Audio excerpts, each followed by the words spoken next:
She texted, "I'm sorry you found out like this," right after posting him on her story smiling. For a second, I honestly thought it was some kind of glitch. My phone buzzed twice, one notification over the other. First the Instagram banner at the top, Lena added to their story, and then her text sliding up from the bottom like a punchline that isn't funny. "I'm sorry you found out like this." My thumb was already on the screen when my brain caught up. I tapped her story and there it was. A boomerang of her tucked under some guy's arm, his mouth pressed against her temple, both of them grinning like they'd just won something. Big white letters across the middle, "You feel like home." My jaw actually clenched so hard my ears rang. I watched it loop 3 times before I remembered to breathe. I could hear the washing machine spinning in the other room, the soft thunk-thunk of clothes hitting the inside of the drum, stupidly domestic while my chest felt like it was collapsing. I was sitting on the edge of my bed, half-folded laundry piled next to me, the air smelling like fabric softener and whatever aftershave I'd sprayed that morning. My right leg started bouncing and wouldn't stop. Her text just sat there on the screen, blue bubble under her name, as if she'd accidentally knocked a glass over and gone oops, instead of dropping a grenade in the center of my life. I read it again, "I'm sorry you found out like this," and my hands went cold. I tried to type something back and couldn't even decide what word to start with. It was a Thursday night when this happened. We'd been together for 5 years, living together for almost 2, and as far as I knew when I woke up that morning, I had a girlfriend named Lena.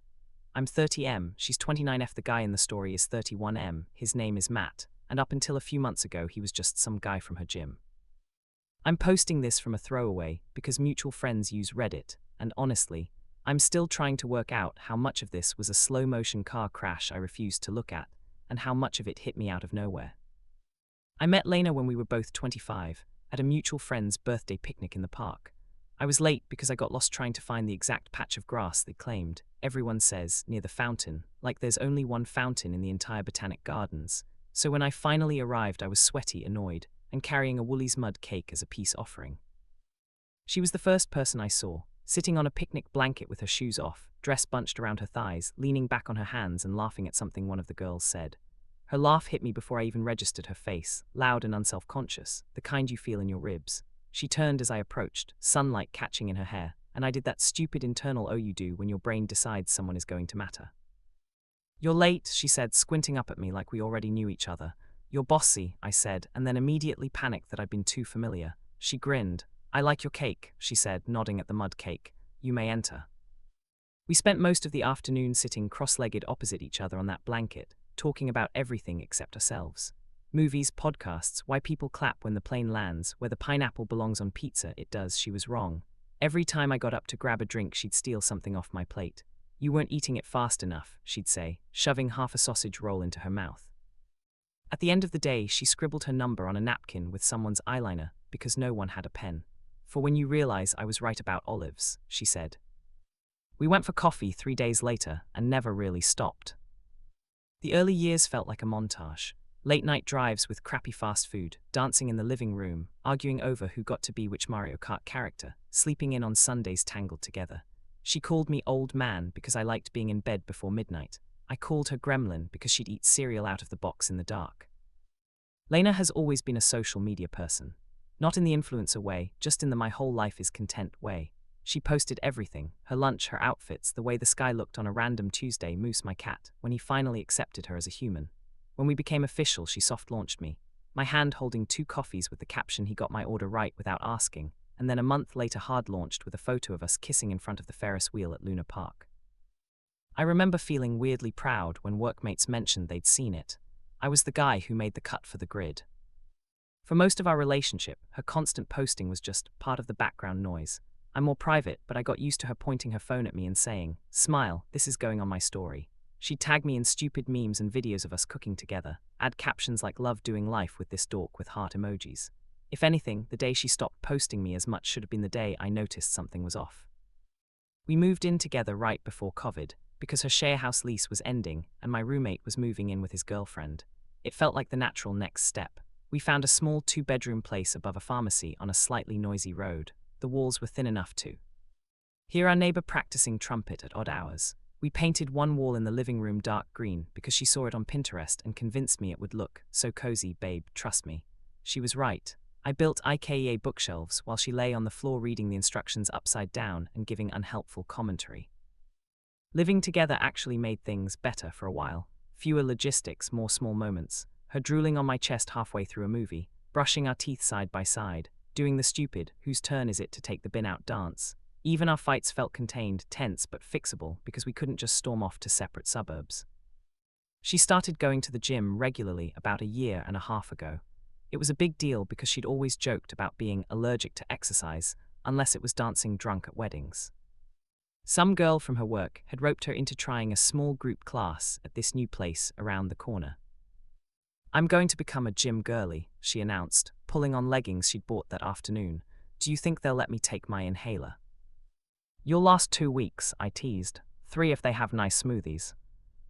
She lasted way longer than that. Suddenly our mornings involved her HIIT classes and protein shakes and selfies in the mirror with "Who even am I" captions. I was honestly proud of her. She seemed happier, more energetic. She'd come home flushed and sweaty and buzzing about how she'd hit a new PB on deadlifts. She invited me to come along, but I'm more of a run alone and listen to podcasts type, so I said maybe another time. That's where he comes in. The first time I heard about Matt, he was just the trainer who smells like Lynx Africa. "Time stopped in the abs set today," Lena groaned one night, flopping onto the couch. "Matt made us do this thing where you hold a plank and he walks around correcting your form. If I wasn't dying, I'd have laughed because he sounds exactly like every PE teacher in every teen movie." "Matt?" I asked. "Yeah, one of the PTs," she said, reaching for my chips. "He's like aggressively motivational, calls everyone champ." I laughed. "That should be illegal," I said. After that, Matt was just an occasional anecdote. "Matt says I should try heavier weights." Matt nearly dropped a dumbbell on his foot. It was honestly the highlight of my day. Matt reckons I could do a pull-up by Christmas. It didn't bother me. I get that trainers are supposed to be encouraging, and Lena's default mode is tell me every funny thing that happened today, so I filed him mentally as part of that world I wasn't really in, the same way she'd tune out when I talked about bugs in my code. But then he started appearing on her story. At first it was just background noise, a fuzzy screenshot of her Apple Watch with his head blurred in the corner, a boomerang of the group. Doing battle ropes with him cheering them on. She tagged the gym, not him. It was all pretty innocent. The shift was small. She'd stay after class for a stretch and chat. She started changing into her gym clothes at work instead of home because it was just easier. Her phone, always kind of an extra limb, started living face down more often. If I asked who she was texting and she'd give these vague, just the girl's answers, which yeah, sometimes it was. But the difference was I'd stopped seeing proof of that on her socials. It was like her online life, and the bits I was allowed to see had drifted further apart by half an inch every day. There was this one night, around 2 months before the story incident, that sticks in my mind. She came home from a late class, hair still damp from the shower, hoodie zipped up, cheeks flushed. She was in a stupidly good mood, humming some song as she put her bag down. "Good class?" I asked, looking up from the laptop. I'd been half working, half scrolling, waiting for the sound of her key in the lock. "Yeah," she said, smiling. "We did this partner thing, it was brutal. I'm going to feel my legs until next week." "Hot," I said, wiggling my eyebrows. "Did you destroy them?" She laughed and threw a cushion at me. "You're gross." Her phone buzzed on the counter. She glanced at it, the smile lingering at the corners of her mouth, then typed something back quickly. "Who's that?" I asked, casual. "Just the gym group chat," she said. "Ah, the cult," I said. She rolled her eyes and came over to kiss me, her fingers cool against my neck. Her phone buzzed again against the countertop. I felt that weird little twist I immediately told myself to ignore. I'm not proud of what I did next, and it's probably where some people are going to decide I was doomed to be the jealous boyfriend, no matter what happened. A week or so later, I was up early for a run. Her alarm hadn't gone off yet. Her phone was on her nightstand, face up. As I grabbed mine, hers lit up with a notification. "Matt Jim, you smashed it tonight, proud of you." I froze with my running shoes half on. The name hit me first. She saved it like that. Matt Jim, as if that label could keep him in a harmless box. My stomach did this unpleasant little flip. Lots of trainers text their clients. Feedback, schedules, whatever. I told myself that while staring at the emoji like it was a lit fuse. I didn't open the message. I didn't scroll. I just stood there in the dim light of our bedroom, then turned my phone off and went for my run with my brain chewing on itself the whole time. When I got back, she was in the kitchen making coffee, phone in hand, smiling, thumb moving quickly over the screen. "Morning," I said, voice way too bright. She looked up and smiled. Hey, she said, you're up early. Yeah, went for a run, I said, grabbing a mug. Who you texting? She hesitated just a fraction of a second, but I saw it. Yars, she said. She sent me this stupid TikTok. Oh yeah, I said, show me. She laughed, but it sounded strained. You wouldn't get it, it's about some drama at her office. She flipped the phone face down. Do you want eggs? I wish I could say I called her out right then. Asked to see, said I literally saw Matt's name. But all my dad's paranoia flooded my lungs and made it hard to breathe. I pictured him checking my mum's phone just in case when I was a kid, accusing her of things that weren't there. I promised myself I wouldn't be him, so I didn't push. I made eggs instead. Looking back, that was the first time I chose my fear of being controlling over my own gut. Another month passed. Life did that weird thing where it stayed mostly normal on the surface. We went to a friend's engagement party, brought a cheese board that everyone complimented, took a cute photo in the backyard fairy lights that she posted with third wheel to true love. We went to my mum's house for Sunday lunch and argued over which podcast to listen to in the car. We half fought about money and house chores, like always.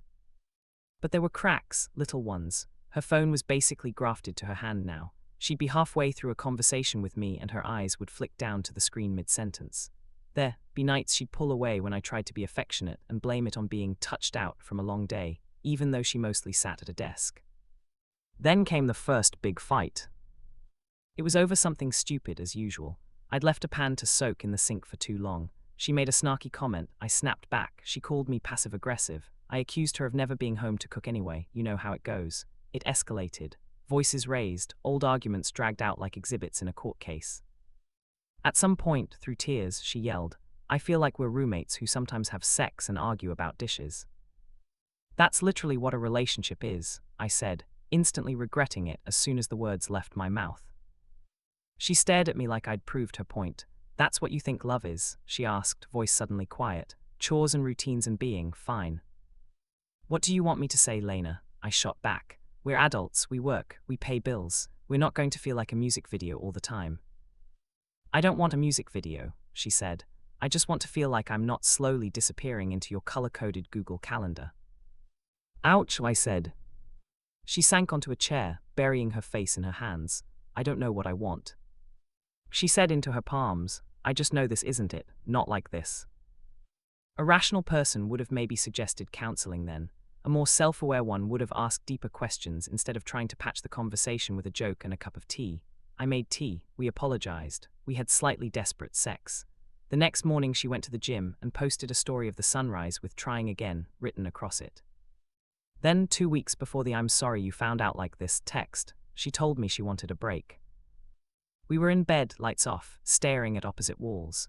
She'd been quiet all evening, picking at her food, answering questions with one-word replies. Spit it out, I said eventually, staring at the glow of the streetlights coming through the blinds. She took a breath that sounded too big for her chest. I think I need some space, she said. My stomach dropped. Space from what? From us, she said. From feeling like I'm constantly failing at being the girlfriend you deserve and the person I want to be. I rolled onto my back. Are you breaking up with me? I don't know, she said, and I could hear the tears in her voice. I just know I can't think straight when we're in the same routine, in the same house, having the same arguments. I need a reset. A reset, I repeated, trying to keep my tone flat. Like a trial separation, she said carefully. You at your friend for a bit, me here. We both go to therapy, we both think about what we actually want. No dating other people, no sleeping with anyone else. Just air. A part of me wanted to say absolutely not. Another part of me, the conflict-avoidant part, the one that always smoothed things over, thought maybe this will stop us from resenting each other long-term. Okay, I said slowly. No other people. We talk once a week, check in, 2 weeks, then we reassess. She nodded in the dark. 2 weeks, she repeated. She reached for my hand under the covers and squeezed it like we'd just agreed to try a new restaurant, not temporarily dismantle our life. I moved into my mate Jake's spare room that weekend with a duffel bag and my laptop. I told my mum I was house-sitting for a friend for a bit, because the idea of explaining a break sounded too messy. Jake tried to keep things light by treating it like a teenage sleepover, but I could see him checking on me out of the corner of his eye every time my phone buzzed. The first week, Lena and I texted like normal. Memes, updates about Moose. She sent a photo of some curry she'd cooked. I sent one of Jake burning toast. Our Wednesday check-in call was awkward but hopeful. She said she'd booked a therapist. I said I'd done the same. We both cried a bit and said we missed each other. The second week she got quieter. Responses came later. One-word replies instead of paragraphs. Our second scheduled call got pushed back because she was exhausted after work. "You think she's seeing someone?" Jake asked one night, gently, after watching me stare at my phone for half an hour. "We agreed no other people," I said automatically. Jake raised an eyebrow. "You also agreed to split the rent when you lived with your uni ex, and we both know how that worked out," he said. "We're not them," I snapped, then softer, "She's not like that." I believed that, or I wanted to. Which brings us back to that Thursday night. I'd gone back to the apartment to do laundry and feed Moose, because Lena had texted earlier saying she'd be working late. The place felt weird without her stuff everywhere. She'd done that thing where you stage a home by clearing surfaces, as if less of her visible meant less of her. Inside, her sneakers were gone from beside the door. Half her skincare had vanished from the bathroom cabinet. I was folding a warm pile of towels on the bed when my phone buzzed. First the Instagram notification, then her text, almost on top of each other. I opened Instagram first. Don't ask me why. Maybe some part of me already knew. Her story was 3 slides. The first was a blurry video of guitars tuning like she was at some gig. The second was a shot of drinks on a table with fairy lights in the background, captioned "Needed this." The third was the one that ripped something open in my chest, a selfie close-up with her leaning into a guy, chest. He was kissing her forehead, eyes closed, big goofy grin. She was smiling, that kind of smile that crinkles her nose, the one I used to feel special for provoking.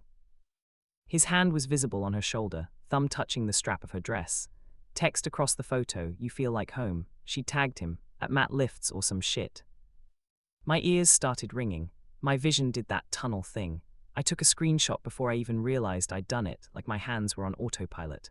Then I flicked back to messages. "Lena, I'm sorry you found out like this." I typed deleted. Every sentence sounded too small, too dramatic, too polite, too insane. Jake's words, "You think she's seeing someone," looped in my head with that image of her tucked under another guy's arm. Finally, I wrote, "So we're just announcing new boyfriends on Instagram now." 3 dots appeared almost instantly. They disappeared, came back, disappeared. Then, "Can we talk in person?" I stared at that for a while, then hit call. My hand was shaking so hard I almost hit FaceTime by accident. She didn't pick up, declined after 2 rings. A second later. "Please, tomorrow. I'm not in the right headspace right now." A white-hot anger cut through the numbness. "You were in the right headspace to post him on your story," I typed. "You can say whatever you need to say now." This time it took her a full minute to respond. "It's not what it looks like." I actually laughed out loud. Moose jumped onto the bed and headbutted my elbow like, "Hey, food. You kissing your trainer with 'You feel like home'? Written over it looks pretty self-explanatory," I wrote back. She sent a voice note instead of a text. My thumb hovered over the play button for a solid 30 seconds before I hit it. "Eli," her voice came through my speakers, smaller than normal. "I'm so sorry. I was going to tell you tomorrow. I was going to do this properly. I fucked up, I know that. Please, can we talk when I'm not like this? I've had a few drinks and I don't want to make it worse." There was pub noise in the background, someone laughing, a glass clinking. "Please." I sat there with the phone in my hand, feeling like an idiot. While she was sending me that, her story was still up for everyone to see. Our mutual friends, her family, people from work, me. It hit me then that in her head, we were already over. The break that I'd treated like a painful reset was to her, apparently the soft opening to single life. Or whatever you call it when you're wrapped around a guy you met 6 months ago, while your boyfriend is folding towels in the apartment you share. I texted back, "We have nothing to talk about. I'll be out of the lease by the end of the month. You can keep the gym." She called immediately. I didn't answer. She called again. The sound of her ringtone, some song she'd set as a joke years ago, made my skin crawl. I turned my phone off, grabbed my keys, scooped up Moose, who protested loudly, and walked out. I didn't even take the washing out of the machine. Jake opened his door in boxers and a hoodie, rubbing his eyes. "Dude, what the?" "She posted him," I said, voice flat, "on her story, then texted me she was sorry I found out like that." His face shifted from confusion to something like fury in half a second. "You're kidding." I shook my head. For some reason, that was the thing that finally made me cry. Not the story, not the text, but saying it out loud and seeing him believe me without question. He pulled me into this awkward half-hug while trying not to drop his phone. "Okay," he said, Okay, you're staying here, I'll get the spare sheets. Moose can have my pillow, and tomorrow we're getting your stuff. I don't remember much of the rest of that night besides lying on his couch, staring at the ceiling, and every so often checking her story to see if she'd taken it down. She hadn't. By morning, she'd finally deleted it. Too late. I'd already seen, screenshotted, and mentally replayed it 100 times. Mutual friends started creeping into my DMs. Hey, are you and Lena okay? Bro, I didn't know how to say this, but I saw her story last night, and it felt weird. My sister texted, do I need to go key someone's car? Lena sent another long message at 8 a.m. I'm so sorry, I broke the rule. I know, I've been a mess about us for months, and I handled it in the worst possible way. I told myself the break meant we were basically over, but that's not fair because we never said that.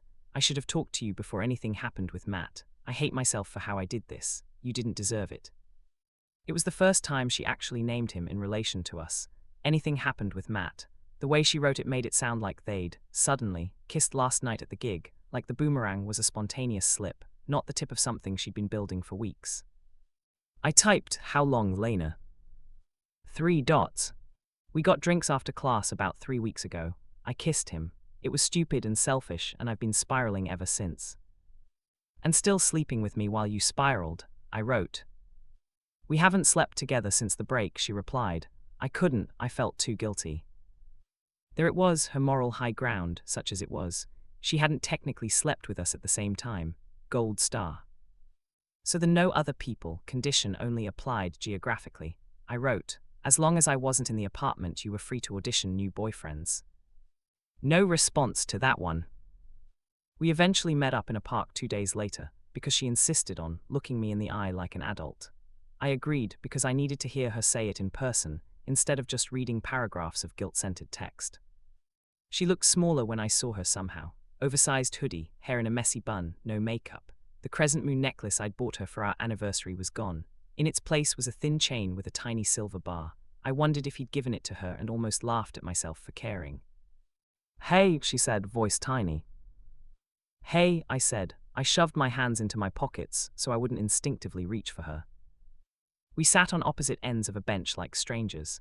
Kids played on the swings nearby. Some guy threw a ball for his dog. The normalness of everything felt offensive. I don't know how to start, she said. Try, I cheated on you with my trainer while you thought we were trying to fix our relationship, I said. She flinched, I didn't. Emotionally, physically, whatever word makes you feel less like the villain, I snapped. You knew what you were doing when you texted him, when you met him for drinks, when you let him kiss you, when you posted that fucking story. Tears sprang to her eyes. I know, she said. I know I'm the bad guy here. I hate that this is who I turned out to be. I don't care how you feel about yourself, I said. I care about the fact that you torched our deal and then told the entire internet before telling me. She swallowed hard. I didn't post it to hurt you, she said. I wasn't thinking straight. I'd had a few drinks. The band played our stupid song from that first picnic. He kissed me and it felt right in that moment, and my idiot brain went, this is it. This is the new chapter. Rip the band-aid off. I thought maybe if it was public it would stop me from crawling back to you like I always do. So you used Instagram as your breakup courier, I said. Cool. I was going to talk to you the next day, she said, wiping her nose on her sleeve. I swear, I wasn't going to just leave it like a story. That's why I texted you. I panicked when I saw you, viewed it.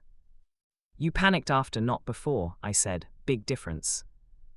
She looked at me, really looked for the first time. You were already halfway out the door too, Eli, she said quietly. I actually barked out a laugh. In what universe? In the you agreed to a break universe, she said. In the you moved out without a fight universe. You think that didn't feel like rejection to me. It felt like you were relieved not to deal with me. I agreed to a break because you said you needed space, I said. I slept on a lumpy mattress in Jake's spare room and cried into his very judgmental dog. If that's my version of relief, I need a refund. A tiny, unwanted corner of her mouth twitched, like she wanted to smile at the dog line and hated herself for it. She took a breath. I'm not going to stand here and justify what I did, she said. It was wrong. It was cowardly. I handled it in literally the worst way. All I can say is I'd been checked out for longer than I admitted, and instead of ending things properly, I latched onto the first person who made me feel like I wasn't failing at everything. Great, I said. Happy for you and your personal growth arc. She winced again. I know you don't believe this, but I did love you. I still do in a way. You were my best friend. You taught me how to be in something stable. You were the safest person I've ever known. That's the thing, I said, feeling weirdly calm suddenly. You loved what I did for you. How I held your shit, made the appointments, remembered your mum's birthday, fixed your laptop. But when it came down to it, you still chose the new guy who calls you champ and gives you dopamine hits between sets. That's not fair to him, she said weakly. I don't give a fuck what's fair to him, I said. He knew you were in a relationship. Trainer or not, he saw your ring light and couples selfies and still went there. You're both trash in this story. She nodded, tears spilling over. I won't ask you to forgive me, she said. I won't ask you to be friends. I just needed you to know I'm not rewriting this as we were basically over in my head. I know what I did, I'm sorry. The thing is, I believed her. About that part anyway. She looked ruined, but remorse doesn't undo choices. It doesn't unpost stories or untext emojis. It doesn't unmake 5 years. We sorted logistics like we were dividing assets after a business split. I kept the apartment, she found a studio near her gym, of course. She took the blender, I kept the air fryer. She left Moose with me because she said, he likes you better, which was true. We unfollowed and blocked each other on everything because there's no clean way to stay connected when you've been detonated like that. In the months since, I've gone through the usual stages. Anger, sadness, numb scroll through Instagram and hate everyone, in love stage. The stalking her gym's tagged photos at 1 a.m. to see if she and Matt are still a thing stage. They are, by the way, at least as of last week. There's a photo of them at the beach, him lifting her in the water, her legs wrapped around his waist, captions stronger together with a flex emoji. I know I shouldn't look, I'm working on it. I started therapy properly, not just to talk about her, but about why I folded in on myself instead of saying, this feels wrong, when my gut clenched the first time. Why I'd rather swallow my own discomfort than risk being seen as jealous. How growing up with a dad who saw cheating everywhere that didn't exist made me swing to the other extreme and ignore cheating when it was right in front of me.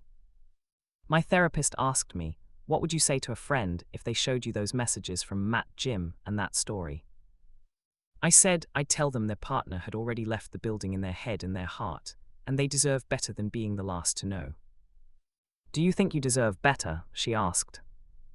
I stared at the carpet and realized I'd never actually asked myself that. Some days I still feel like the idiot who found out his relationship was over in 15-second increments on Instagram. Other days, I feel weirdly grateful that she was impulsive enough to post it instead of continuing to lie to my face for months. The way I see it now, that story was less a betrayal and more a very public confession of something that had been true for a while. She was already somebody else. I don't have some neat bow to tie this up with. I haven't leveled up or found someone who makes me feel alive again or whatever. I still sleep on my side of the bed out of habit.